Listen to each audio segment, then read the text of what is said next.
저는 지금 전국연대 3국에 있는 신지영이라고 하고요. 시작해보도록 하겠습니다. 네. 우선 안녕하세요. 저희는 이제 제10회 서강대학교 국제한국학포럼 홍보기획팀 소속 서포터즈 박서연, 김채희라고 하고요. 인터뷰 시작하도록 하겠습니다. 인터뷰에 응해주셔서 일단 감사합니다. 그리고 간단한 기관 소개와 담당자님께서 맡으신 업무 설명 부탁드립니다.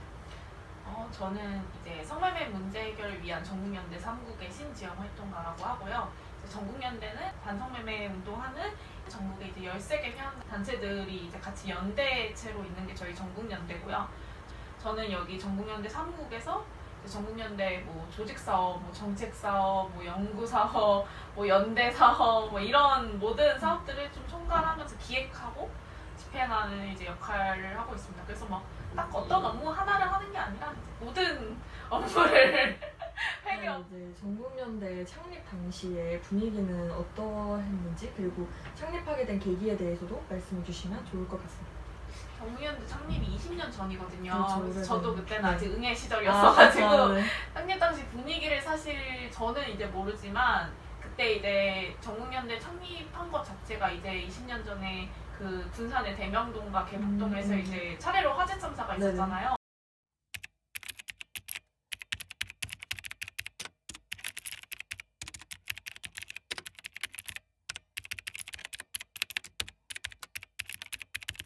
그게 이제 사회에 엄청 큰 파장이 되면서 2004년에 처음으로 이제 성매매 방지법이 제정이 됐잖아요. 근데 사실 이미 그 전에도 성매매 여성들 지원하는 단체들이 네. 있기는 했어요. 근데 법이 생겼다고 해서 사실 모든 게 해결되는 게 아니고 사실 그 법이 제대로 집행되도록 좀 보조하고 실제 이제 문제가 있으면 계속해서 보완하는 그런 운동이 필요하다라고 이제 판단을 했고 그래서 이전에도 이제 그 여성들을 지원하던 단체들이 이제 모여가지고 이제 2004년에 성매매 문제 해결을 위한 전국연대가 처음으로 발족을 했습니다. 그때 처음 할 땐 6개였던 걸로 알아요. 뭐 성매매 역사가 사실 이제 2004년에 갑자기 생긴 게 아니라 그 전에도 이제 있었다 보니까 원래 그 활동을 고민하고 이제 하시던 분들이 이 사회의 이 분위기에 이제 힘입어서 이제 만들었고 단순히 그냥 법을 집행하는 사회복지기관으로서의 역할만이 아니라 뭐 약간 홍보 사업이라던가 뭐 민들레 순례단이라고 해서 이제 9월에 이제 성매매 시행되는 거에 맞춰서 이제 군산 화재 참사 현장 찾아가는 그런 활동들도 하고 여러 가지 성매매 방지하는 활동들을 계속 지속하고 있습니다. 그럼 저희가 사전에 말씀드렸던 바와 같이 저희 포럼이 이번에 시사하고자 하는 점이 성매매가 노동이 될 수 없는 이유인데요.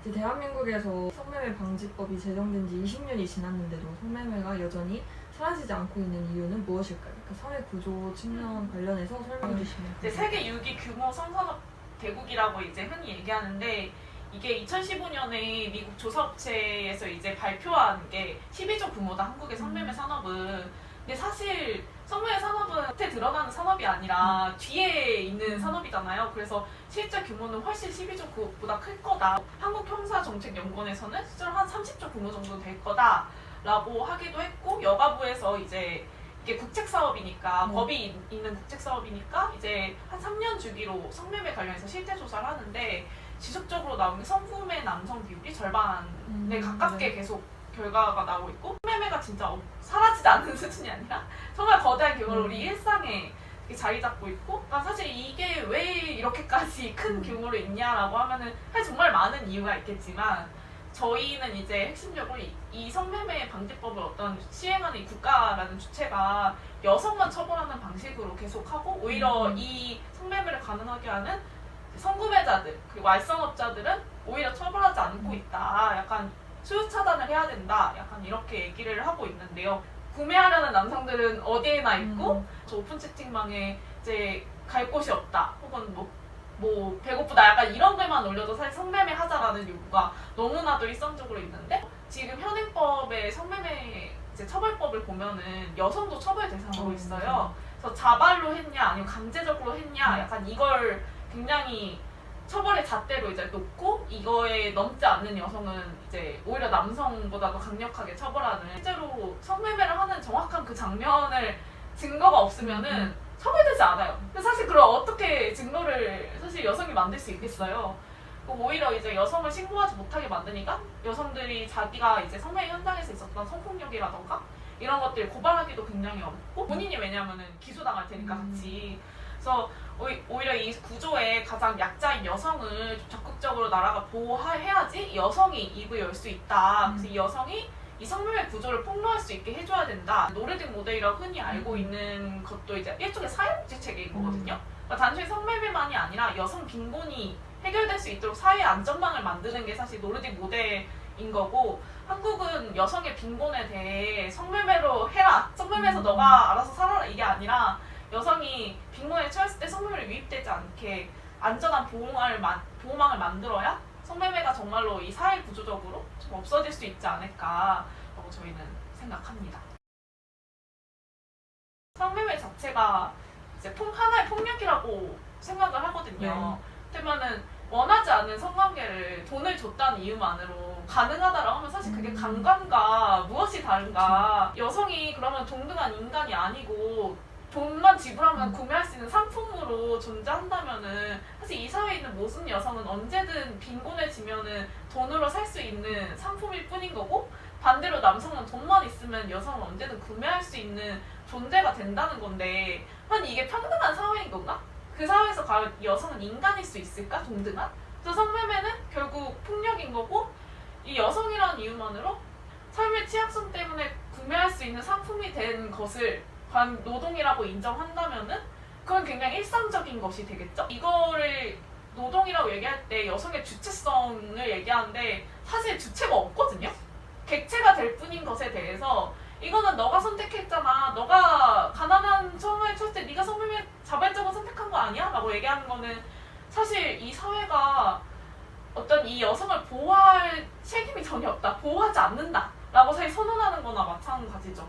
근데 이거는 사회 합의의 영역이라고 저는 생각해요. 어떤 이 사회 구성원이 굉장히 취약한 환경에 놓였을 때 우리 사회가 이 사람을 도와줄 것인가?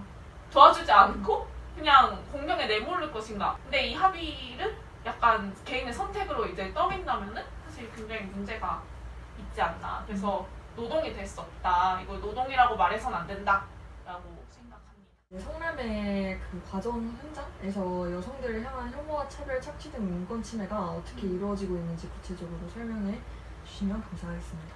구체적인 사례를 드는 게 약간 좀 대상화하는 거일 수도 있을 것 같아서 구체적인 사례를 들지는 않고 좀 어쨌든 약간 성매매 현장을 가면은 돈을 받으면은 이 여성은 돈을 준 사람의 욕구를 풀어줘야 되는 도구일 뿐이거든요. 상품이고. 이 사람의 욕구가 정말 다양하거든요. 어떤 상황에 처할지 정말 아무도 모른다는 거고, 이 욕구를 들어주지 않으면 언제든 폭력을 당할 수 있다는 것이기 때문에 실제로 뭐 이제 자기 마음에 안 든다, 자기 욕구가 풀리지 않았다라고 해서 돈을 지불하지 않는 성구매자들도 있고 굉장히 폭언과 폭행을 당하는 여성들도 많은데, 사실 자기 욕구를 풀어주는 도구한테 친절하게 대하는 사람이 있을까요?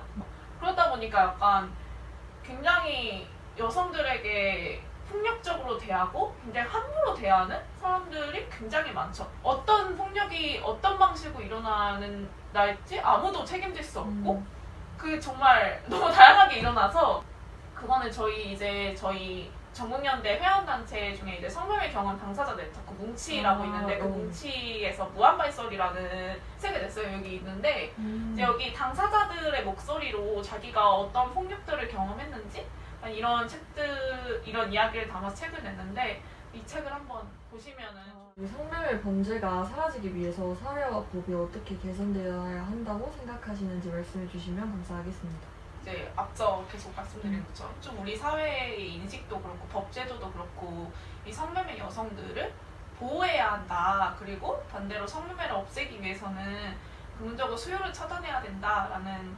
인식으로 바뀌고 그에 따라 법도 개선돼야 된다라고 생각을 합니다. 그래서 전국연대에서는 이제 2022년에 성매매 처벌법 개정연대라는 이제 연대체를 만들어서 현행 성매매 처벌법에 있는 여성 처벌 조항을 삭제하고 이제 여성들을 불처벌해야 된다, 처벌하지 말아야 된다라는 이제 개정 운동을 지금 벌이고 있고 그 개정법을 이제 새로 만들었어요, 아예. 그래서 그 법안을 토대로 이제 토론회도 진행하고 국회에 계속해서 이 개정법이 통과돼야 된다라는 이제 좀 다양한 활동들을 하고 있는데요. 이게 여성 개인의 책임이 아니고 우리 사회가 이 취약한 환경에 놓여있는 여성들을 연대하고 보호해야 한다라는 인식이 확산되고 그게 이제 실제 일선에 있는 검찰들에게도 이제 확산되려면은 역시 법이 또 바뀌어야 된다라고 생각을 해서 인식 개선 활동과 법 개정 활동을 계속 열심히 하고 있습니다. 네, 감사합니다.